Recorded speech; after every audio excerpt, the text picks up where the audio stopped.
Namaskar. Welcome to our kitchen. In this episode of Home Cooking, I am going to share a recipe with you that is long overdue. Dr. Naram loved this recipe. We actually enjoy this food always on the road, at home, and we recommend it highly to all of our patients and friends. I'm talking about green whole mung dal. And this is something that is not only nutritious, but also it works like a medicine. It has medicinal effects and it cleanses the body and it provides you with vitamins that are so necessary, especially one very amazing vitamin that is not easily found. So this vitamin is called vitamin B17. B17 is one of the best fighters against cancer. And this is one of my weapons actually to cleanse my body and also have this vitamin B17 in such amount that could actually help me with prevention, with, when I recommend it to patients that they have, a challenge with cancer, and also for myself. And also it's delicious, it's wonderful. So this is a happy day for me because I've been trying to do this, and now today is the day that I'm going to share this recipe with you. The magical green whole mung. This recipe calls for 2 cups of mung. This mung is already pre-washed, but I'm just going to rinse it again. So 1 cup. I just love the sound of it when I can imagine it's going to be so delicious. So as I said, this mung is picked over already. We looked for stones and little rocks, and also it's pre-rinsed. So I'm just going to give it a little rinse, but please make sure that you are very careful when you actually wash this. Allow the debris to come to the surface, and also look for any stones or little rocks.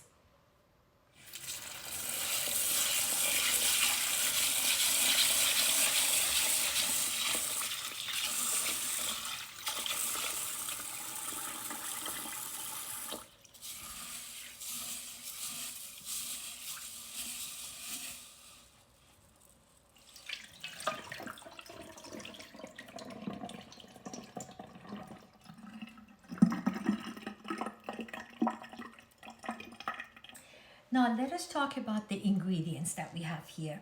These are all familiar ingredients to most people that they have been eating the type of food that we recommend. This is turmeric. There's so much that has been said about turmeric that I don't think we need to introduce it. Fantastic anti-inflammatory, and it has many attributes.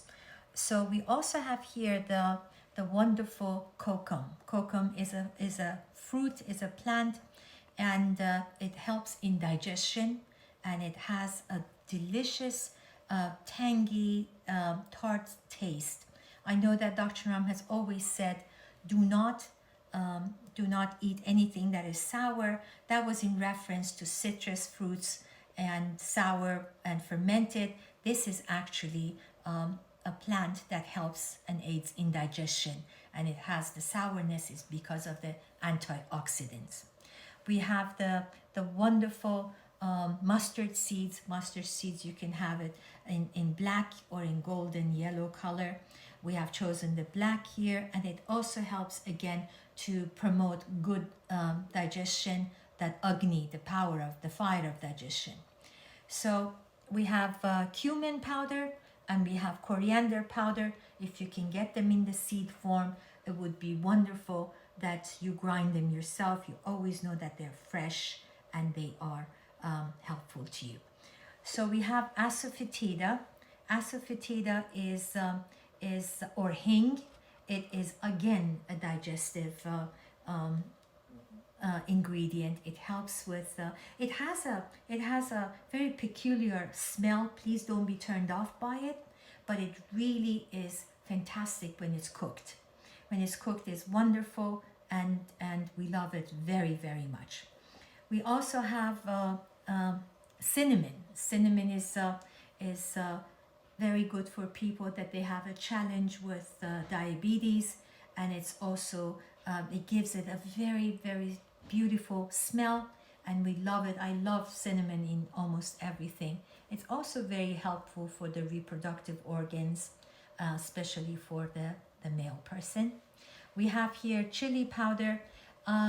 I basically never put chili powder uh, in my food. If I use chili or anything that I need a little bite to my food, I prefer to have green chilies. Unfortunately, we ran out of green chilies, and due to being at home and not being able to go due to coronavirus, we are lacking green chili. So we have the salt here. This is sea salt or Himalayan salt you can use, and that would be fantastic. Just be careful with salt. You can always add more of it if you need to start with a smaller amount. We have the ghee that is medicinal. That is basically one of the absolute best medicines that you can have. It balances all three doshas. It's good to balance vata, pitta, and kapha. Of course, we oftentimes add also fresh ginger. I add that at the end a bit, and then also you can have powdered ginger. That is also something that you can enjoy. You can also have garlic if you wanted to. I use that fresh when we're eating that. I bring fresh garlic to the table, so that's when we are actually consuming or eating garlic. So those are the things that you can definitely add to. So now let us get busy and start cooking. Now I have brought all the ingredients to the stove, and we're going to saute the ingredients before adding it to our mung. So on medium high, you could pour the ghee into the little frying pan. You can just put half of it, okay? And what we will do is we add the mustard seeds. As I said, at this point you can also add your garlic and your ginger out of respect for different beliefs and different, I would say, religions. We leave this up to them. And so let us just saute this a little bit. And all right, we add the turmeric, beautiful turmeric. I love the smell of turmeric. I love the smell of all of these delicious, wonderful spices. Now this is the cinnamon. Yum, yum. And we have the cumin. Coriander powder. The sound that you hear is actually the sound of ghee that we're making meanwhile, and we're going to definitely show you the end result. So this is the chili. Remember I said I'm not going to put any chili? Well, I'm putting it. And we're going to give this a swirl here. Smells honestly so wonderful. I'm gonna add the hang asafoetida to this. Just give it a little stir, and we are good to go. This is our salt and our kokum, which we're not adding. So just gonna let this go for a little bit. At this point, you can also add cumin, that is whole cumin seeds. I just prefer cumin powder, and that's just a matter of preference. As I said, you can add minced garlic and minced ginger or ginger powder. That is totally up to you. So as you see, there are bubbles that are forming. you need to attend to this because it can easily burn.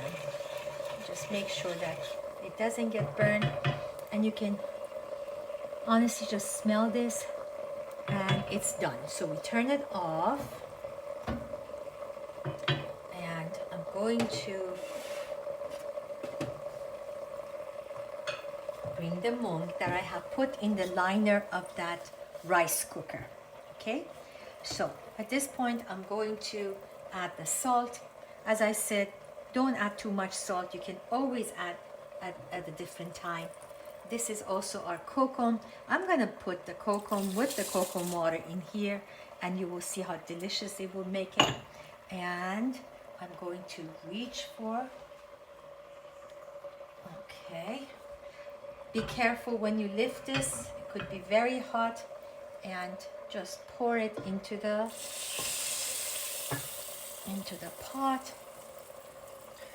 And I need a little bit of water to get every bit of this delicious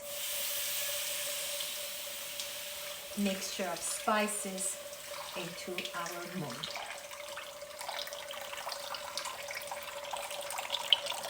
Okay. Okay.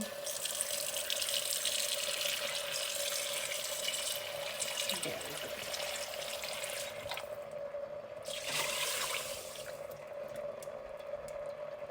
Very good. Now at this point, let us add more water to this. And about, like 4 to 5 cups of water would be sufficient for 2 cups of mung.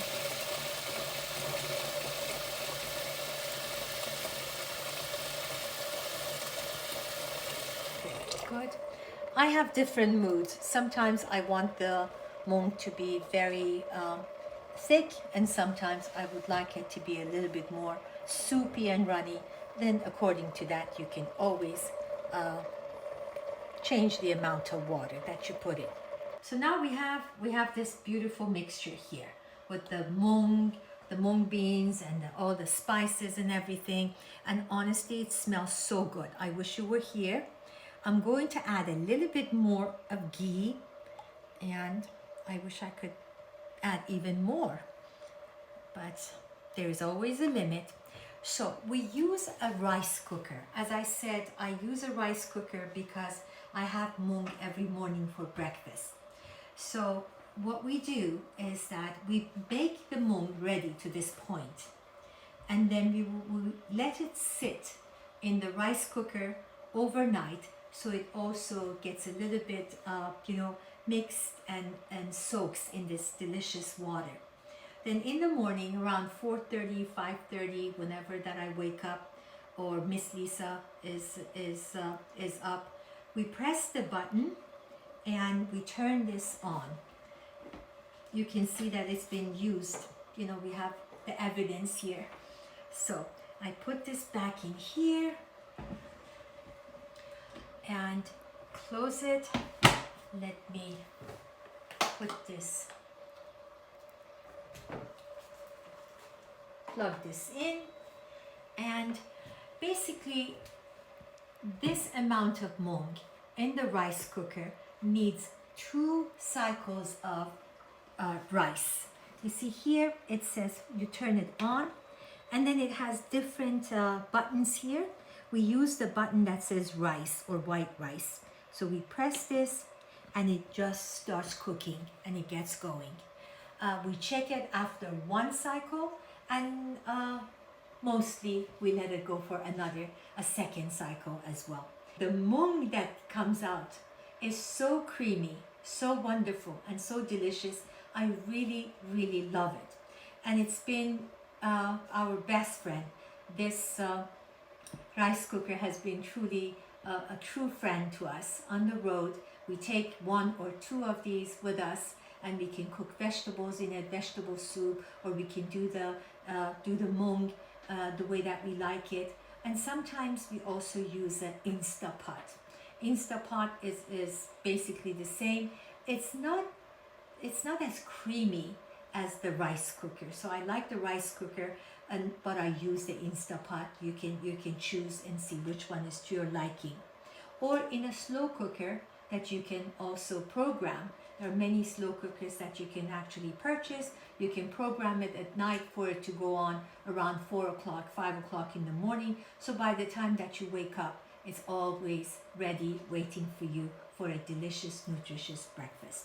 So we will check back and we'll see the cooked mung, the soup, because we're going to be here looking after the ghee that we're making.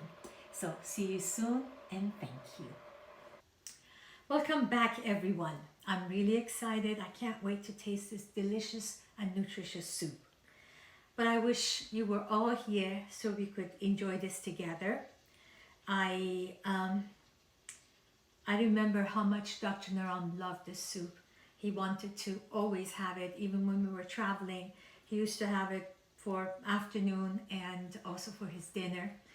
So we're going to drink this soup in his name and in his memory. And I wish for you to add this to the menu of your family's meals and enjoy this with your children. Children learn what they live. If you teach them to come into the kitchen, to wash the mung for you, to add some spices, they get involved and they get used to the smells, to the sounds of cooking, to the taste of what they have cooked.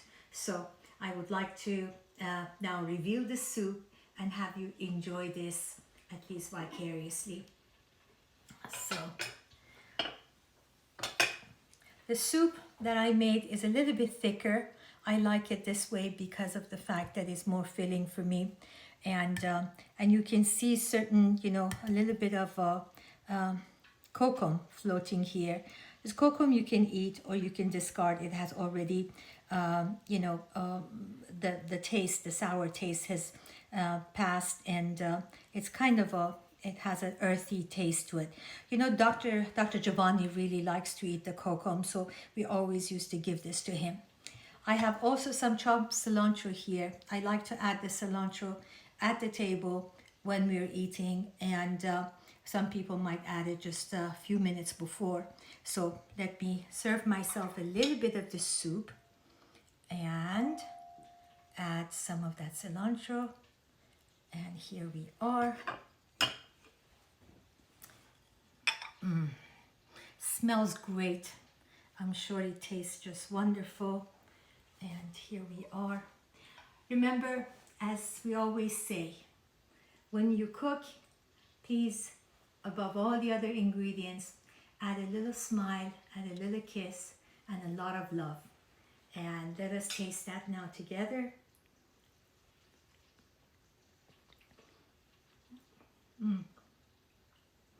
This is so wonderful, so healthy, and so delicious. I wish you many wonderful meals with your family, and please join me next time for another episode, and I'll see you soon. May God bless you all, and thank you so much. Namaskar.